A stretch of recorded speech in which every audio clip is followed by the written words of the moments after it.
from Ayurveda. I'm so sorry I'm late today running around. Just came back home. Um, okay. So, thank you so much for joining, whoever joined. And today's topic is going to be about digestion. Digestion is very, very important, and there is a lot of issues and concerns that happen when digestion is doesn't happen properly. So I decided that I'll speak about digestion today and various problems that are seen because of poor digestion. And your questions are welcome. I'll talk about a few things, but if you have any questions, you're more than welcome to ask, and I'll be elaborating on a topic that if you have any specific questions, I can elaborate on a topic. But I'm just going to, in general, talk about what is digestion and what are different problems that can be seen because of digestive issues, and how can we take care of it ayurvedically. What is the principle that is in Ayurveda, and how can we take care of it using Ayurvedic principles, right? So proper digestion of food, if that doesn't happen, that's when we fall prey to diseases, a lot of diseases, pain, discomfort, difficulty in passing bowel movement, heaviness, all of these different problems are seen. But what is that important thing that is needed, is that is the thing that actually does digestion? It is called the digestive fire. For those of you who have listened to my talks before, I speak extensively about digestive fire. And there are especially three different types, actually four, but three are the improper digestive fires that are present. The fourth one being the best possible, which is in the balanced state. The first one is going to be Vishamagni, which means sometimes you feel like you've digested your food very well, but sometimes you have not digested it well. And some of us have Tikshnagni, which means the fire is very, very strong for us. We seem to digest it very well. Actually, we would char it. The food that comes in just get burned into ashes. That's what happens. That kind of digestive fire we have. That's called the Tikshnagni. And the third variety, which is an imbalance of the digestive fire, is called the Mandagni, which means even the lightest of the food that's given, it is still not digestible, right? So these are the three different types. First, understanding what category do we fall under. Do we have Vishamagni, which is improper, so irregular, which we cannot predict what's going to happen, unpredictable type of digestive fire? Or do we have very sharp, piercing kind of digestive fire? Or do we have very slow digestive fire? So let's find out what are the different problems that are seen with these different kinds. When food is not digested properly, then it stays in the body as undigested toxin, which is called ama. This undigested toxin, when it gets mixed with different things in the body, shows different type of lakshanas, we call different types of symptoms that are seen. So if this undigested food, if we have excess mucus in the body and it gets mixed with that mucus, then there will be swelling in the body. In general, we'll see more swelling. There will be swollen eyes. You wake up in the morning and you see swollen eyes. There will be excess salivation, and there will be heaviness in the body. And as soon as you eat, you burp. So these kind of symptoms are seen when there is excess mucus in the body and our undigested food gets mixed with that excess mucus. If this undigested food gets mixed with heat in the body, there is a lot of fire element in the body. If that is what it mixes with, then we experience burning after we eat food. We experience thirst. We feel dizzy. There is sour burps. So these kind of symptoms we feel if we have excessive fire element, and if the undigested food is being fermented because of that fire element. Then comes the next thing. If this undigested food mixes with a lot of wind element in the body, if there's a lot of wind element in the body, that's when you feel a lot of pain is there. Tightness in the body. You feel very tight. Your muscles feel very tight internally. There's bloating. There's intestinal gurgling. All of these symptoms you feel. So correlating with what is excess in the body and correlating with the symptoms, then you'll understand yourself what is happening inside the body. So it's very good for us to understand and pay attention to what is happening inside the body instead of looking for external help. That's what we are usually used to. Whenever there is a problem, we kind of look at, oh, this is happening, what's going on, and we kind of ask our healthcare professional, we Google it, we try to find answers somewhere else, but all the answers are internal. So just tuning into the channel and trying to understand what's happening inside and really understanding and in tune is what I'm trying to bring on today. So what are the causes for this undigested toxins, or what are the causes for the fire not to function properly, right? So usually when we're eating with wrong thoughts, we're eating when there's anger, or we're eating when there's hatred, anger, grief.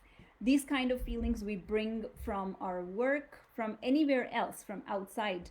And then we sit at the dining table and we have all of that feelings and we eat food. When we eat food with those feelings, that's what is being digested. Our thoughts are being digested along with the food that we eat. Believe it or not, that is the psychosomatic effect, where your thoughts are being digested and that's what's being manifested inside the body. So that's the first cause. Second cause is if you're used to eating a lot of fermented food, dry food, heavy foods, these kind of foods that are, if they're used in your food journal every day or very frequently, then that could be one of the causes. Then eating, even though if you're full, that enticing dessert will be calling you, eat it, eat me. Then eating even after you're full is another reason. Eating a lot at once, more than your capacity, is also. And then again, if you do it once or twice is not a big deal. But if you continuously do it, then understanding that this is a cause, if you continuously do it, then you are playing with your digestive fire, right? So these are the causative factors. Understanding the causative factors yourself will make sure that you stay away from that and you are observant when you do these things.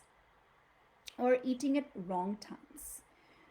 We're so used to, I've so many people that come to me that say they eat at 1 in the morning, or they wake up at 12 and that's when they eat their breakfast, very small meal, or then they eat at 5 p.m. their lunch, and then 1 a.m. is dinner. Because we have so much, the work schedules are so much different, we eat at wrong times. That also is one of the causative factor. I am not saying you have to quit your work and you just have to take care of your health and that is what you're living for. No, you have to live, but we also have to follow some rules so that we're healthy and we're able to do all the work we're supposed to do. So I presented with problems. These are the problems that we face. What is it that we are supposed to do when we are faced with these kind of problems? When there is excessive mucus and you see that swelling in the body, you see that excessive salivation in the body, you see that excessive heaviness in the body, that's when you do something called langhan, where I know intermittent fasting is on a rise now. A lot of people are doing that. Doing that is a good idea, but then making sure that you're doing the right way. It's not okay if you do intermittent fasting for 3 days or 4 days and then you binge eat the other 3 days or 4 days. Maintaining that balance every day is important. You can make sure that you eat very, very light breakfast, like a glass of milk is enough, like a warm glass of milk, and then eat heavy lunch, and then very, very light dinner, like soup is okay, or even, I mean, quantity wise can be less also. That is also another thing that you can do.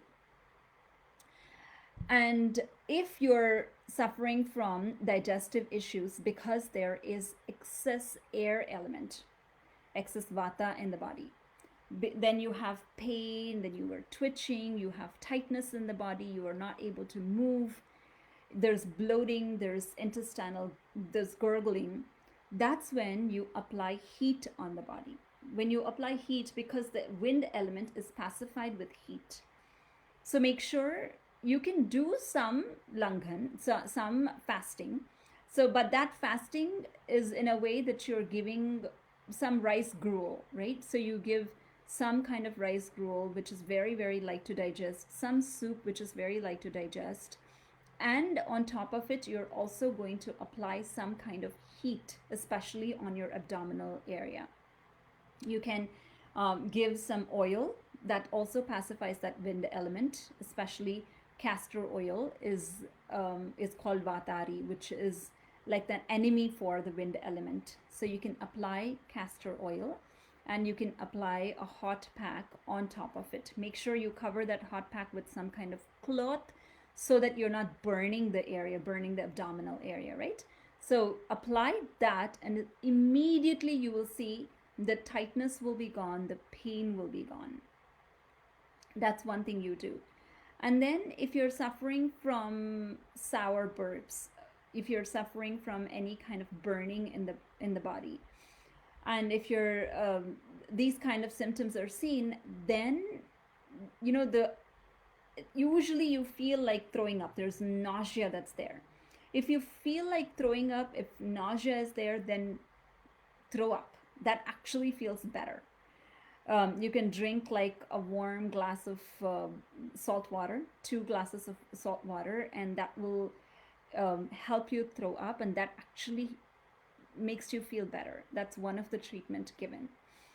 Or again, you can follow the fasting rule again, but making sure that you eat light, making sure that you're not giving spicy food again, and giving cooling foods. You can again give soups, but not very, very spicy soups. You can give it can be hot, but making sure that you are giving something for the fire, but also pacifying that pitta that's trying to come out, right? So that's what you're supposed to do. And again, really follow these rules every day. Eating warm foods only, all the time. And cold foods can be for some time only. Reserve your cold foods or reserve your salads only for some times when you want to indulge in them. And then follow the 2-part and 1-part rule, where you eat your stomach capacity. If you divide your stomach into 4 parts, you can eat 2 parts solid, 1 part liquid, and you can leave 1 part empty. If you follow these rules most of the time, so in a week, if you follow that 6 days, then that's good enough. And making sure that you eat good fats, which can be ghee is a good fat. Making sure that you eat the good fats, you eat the sweets and grains in the beginning of the meal. That's very, very important. When you're hungry, there is a lot of air element that comes and gets trapped in your abdomen. The air element increases in your abdomen. If you give oily, heavy, and sweet foods, that's when it gets pacified. The air element gets pacified. So it's important that you give that first, not later. So desserts must be first.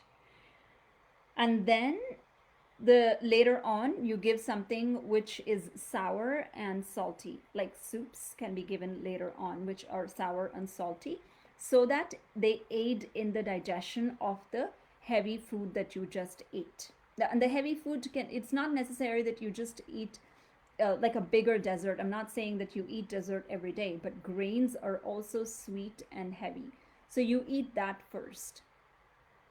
And you make sure that you top it off with like a spoon of ghee, and then you eat soups later on.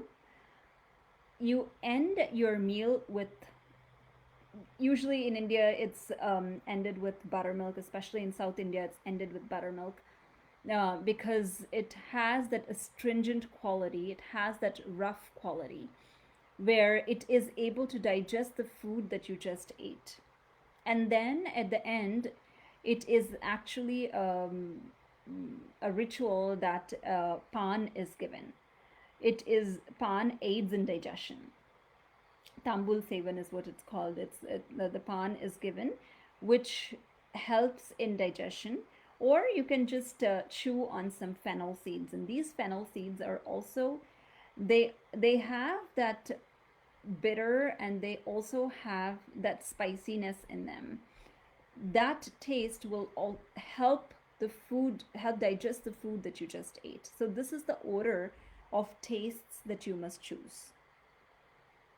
And then again, when should you eat, right? Well, how do you know that your previous meal is digested? It's important that we eat only when the previous meal is digested. When the previous meal is digested, the urination and bowel movement happens normally. You feel light. Your chest and abdominal region feels light. Your indriyas, which means all your senses, are very sharp. You can feel your senses very sharp. There will be clear burps. The burps will not have the taste of the food that you ate previous meal. And there will be some hunger and some lightness in the body. These are all the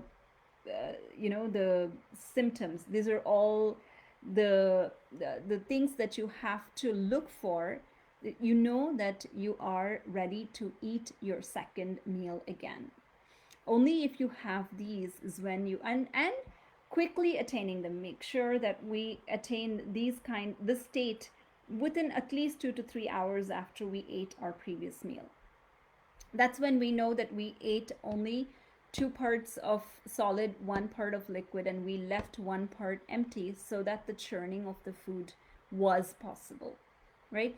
So if we follow these to the most part, then we don't have to worry about any indigestive problems.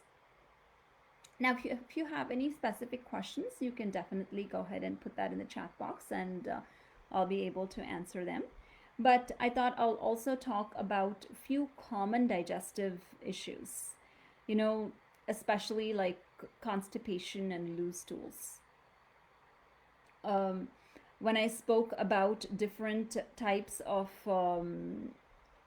digestive fire that's present, and when the undigested toxin gets mixed with different elements, like either fire element or wind element or mucus, these could be the reasons that constipation can happen also.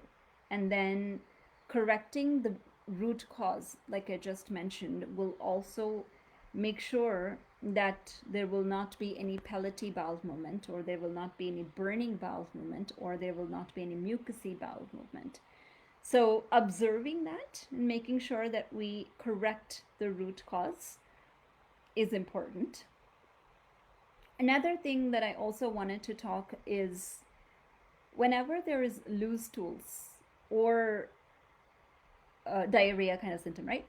Or if there is excessive vomiting that happens, we are very, very scared. We think that we'll be dehydrated, especially if there is food poisoning. When there is food poisoning, our body quickly realizes that there is a foreigner and I want to get rid of it. And that's when you probably experience diarrhea or you experience excessive vomiting. In that time, we're so scared, especially if we have 2 or 3 bowel movements at the same time. We're scared and we start with antidiarrheals or antiemetics. So, what are we trying to do here? We are trying to stop the poison that is trying to go out of the body by itself. Then we're going to end up in other problems. So, it's important that we wait until the bouts go away. Of course, making sure that the energy is preserved. If the energy is completely drained and you are not able to handle, then we have to do something else like stopping.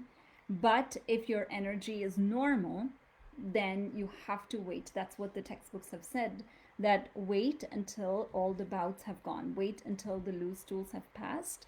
Wait until all the bouts of vomitus has stopped. Then you just support the body with, again, light food. You can give like a rice gruel, or you can give like a light soup to support the digestive fire. But we do the opposite most of the times. What we think is, oh my God, a lot of things are going out of the body. We must replenish the body with whatever it is losing. And we do the opposite to give it food again. Our fire is already under a lot of stress trying to fight with a foreigner. And if we give more food again, it's not possible for it to digest. So it's important that we fast at that time and make sure we give only that much food so that our energy is preserved, but not to load our digestive fire. That's very, very important. And there's also another phenomena that food is seen in the stool. Sometimes there's, in general, also every day you have like 3 to 4 loose stools, and then there's a few people where stool happens right after food is eaten. That's when you know that your abdomen is, the lining of the abdomen, which we call grahani in Ayurveda, is not strong enough. It is not able to hold the food strong enough. If it is not able to hold the food strong enough, then it's not staying in the body enough to digest. You're eating food, but then it's passing through and going as a bowel movement, but not staying enough time for your body to get nourishment. So again, in that situation, we call mandagni, which means digestive fire, which is not working to the optimal capacity, must be taken care of first. That is the first part of treatment. That must be taken care of first. And then we give treatment. We can give herbs to address that situation where so many loose stools must not happen. We make sure that we strengthen that area so that you're able to digest the food properly and you're able to nourish your body with the food that you just ate. So there's going to be good amount of strength that you're going to give for your body.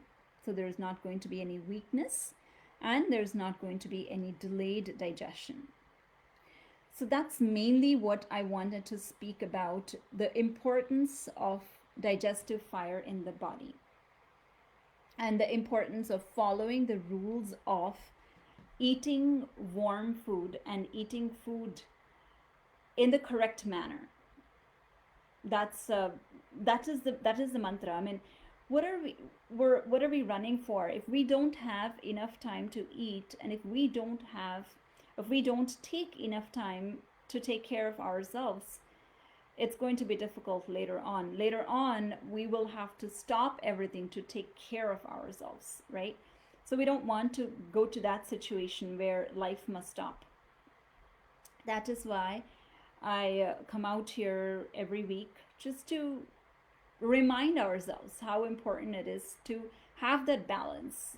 The life must go on, and the balance of taking care of ourselves must also go on. So I'm ready to take on questions. If you have any questions regarding this topic that we just spoke about, or any other questions that you have also, you're more than welcome to ask, and I'll be able to answer that questions. That's usually question and answers are where a lot of questions are answered. I might not have covered all the conditions because of time constraint, only common conditions I've spoken about, and I just wanted to bring about the importance of eating the correct way. I'm predominantly Vata, but my stools are on the softer side. Is this okay? I know Vatas normally have harder stools.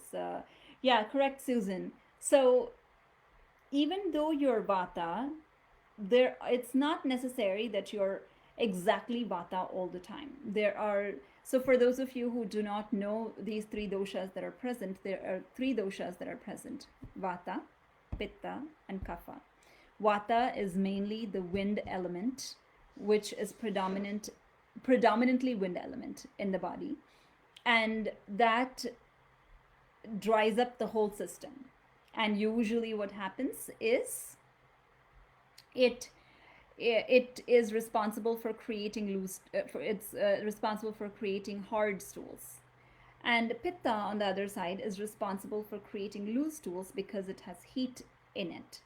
And Kapha, which has excessive mucus, is responsible for creating like that heavy stools.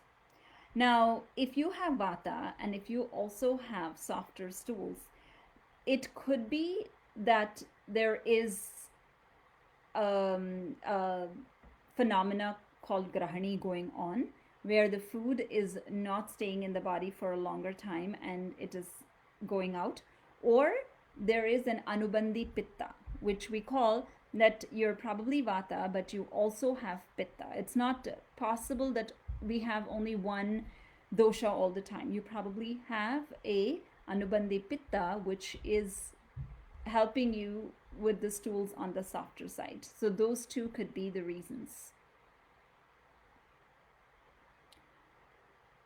How to connect with you to discuss about grahani.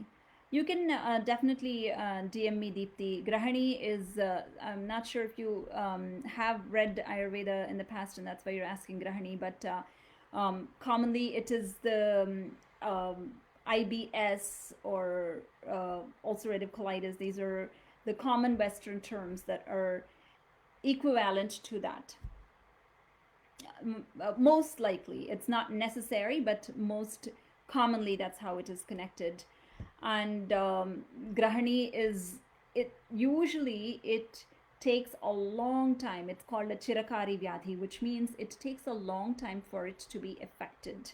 We would have been doing all of these, we would not have been following all of these rules for a longer time. And what happens is usually our abdomen, there is an organ called grahani, which stays there in the body. Just like imagine your kitchen stove, and if you're cooking rice in a pot, and that pot, imagine that pot as this grahani in the body. And if that pot is strong enough, it can hold the rice there until it gets cooked. But if the pot is not strong, then the rice goes through the pot. If there is any holes in there, the rice goes through that pot. If the grahani is not strong, that's what happens. The food that we ate escapes through it. So making it stronger, again, bringing back to all of these rules, making sure that we follow all of the rules that we just spoke about, and also using some of the herbs is also important. Which is healthier, sinking or floating stools? Definitely floating stools, because sinking stools means there is ama, and usually, I'm not saying that's what it is 100% of the time. Usually, sinking stools means there is undigested toxin, and usually the undigested toxin is heavy, and that's what sinks. And if it is floating, that means it is not heavy, and that is what is predominantly um, on a healthier side. And again, it has to be like a ripe banana. It has to be some kind of form. Formless is also not a good idea, and hard is also not a good idea. It has to be, there has to be certain form, and it has to float. That's usually what it is supposed to be. How long it will take to resolve IBS? Deepthi, usually what I say is it depends upon how much time it has been, the causative factors has been there. If the causative factors have been there for a long time, then it will probably take a long time to get back to the original person. Usually, the symptoms, once we start the treatment, you must see the difference within the first few weeks. But to get back to original health, it might take few months because it is a long-standing condition. So it takes few months for sure, provided that we are following the good diet and good lifestyle, and provided we're taking herbs properly, it might take few months. Yeah, absolutely. Thank you so much for joining and asking questions. If anyone has any other questions, you're more than welcome to ask as well. We often forget these and go on with the day, and only when we're stuck with pain or only when we're stuck with tightness, that hampers us with our daily schedule. If we're not able to do our daily schedule, then we come to a standstill and we're like, okay, let's think, what do we do? Let's take a U-turn. That's usually what we try to do. So instead of pausing, stopping, trying to take a U-turn, let's just take it with a balance. Let's just take the life as it is so that it doesn't have to stop. It can continue, and we can be healthy also along with the food that we're eating. That's what, and not just the food that we eat. Even, I mean, understand that the psychosomatic condition also, the type of thoughts that we have affect the digestion very, very much. That's very important. The type of thoughts that we carry to the dining table is very important. And usually in the textbooks, they've actually written that we're not supposed to even speak, because whenever we speak, some kind of, you never know what kind of discussion or debate comes up. So we're not even allowed. I know we always schedule like lunch meetings. Because that's the only time we have, we schedule lunch meetings, we talk over lunch. But really, in reality, what's written by the acharyas is that you're not even supposed to speak while you're eating. You're supposed to really focus on the food that you're eating. Your mind is on the food that you're eating, and you're enjoying all the 5 elements that are present in the food, and you're supposed to eat with your fingers so you feel it. The touch, that's one sense. You're able to smell it, that's one sense. You're supposed to feel it inside your mouth. You're supposed to see the vibrancy of the colors, right? So enjoying it with all your senses and taking all the 5 elements in the food. Again, these 5 elements, if you enjoy them properly, there will be subtle digestion. Those 5 elements will go and digest your 5 senses. There's no gross food that will be able to nourish your senses, right? You cannot see your sense. I mean, you're seeing your eyes, but what is that entity that is able to see? It's called chakshurindriya. It's this sense that is able to see, right? It's not possible to nourish it with something gross. For our body to grow, then you can give some food and your body will grow. But your ability to hear, your ability to smell, your ability to see, all of these senses, all of this nourishment happens with the subtle digestion. And that subtle digestion is possible only if you have that mindful eating. And that's why I speak about mindful eating a lot. Really being present at the moment, understanding that your thoughts are not anywhere. The world can stop while you're at the dinner table or a dining table. World can stop and really enjoy the food that you're eating. Enjoy it with all your five senses so that you're able to nourish them again and they can become sharp, and they can be working well until your 70s or 80s. You don't have to be dependent on any other external entities for you to see better or hear better. Right? So these are all subtle things that we forget, but reminding them for ourselves, reminding them. I mean, while I'm speaking with you, I'm reminding myself too. I am the culprit. I also do things like I speak at the dinner table, I bring all my thoughts to the dinner table, but reminding ourselves again and again that it's important that we eat mindfully. Yeah. So I hope that session was helpful. As usual, if you have any other questions, you are more than welcome to reach out to me, or not just about this topic. I know I have chosen the digestion topic today, but if there are any other questions about any other topics, you're more than welcome to ask me later, and I will try to answer them as much possible. Again, thank you so much for joining. And one more thing I wanted to ask, if anybody wanted to answer, I don't know, Friday 6 p.m.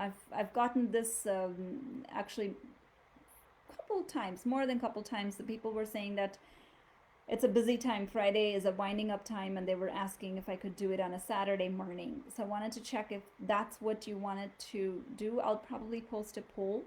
If Saturday morning is a good time, then I can move my lives to Saturday morning. But otherwise, we'll see you all next week. Thank you so much for joining. You all have a wonderful weekend.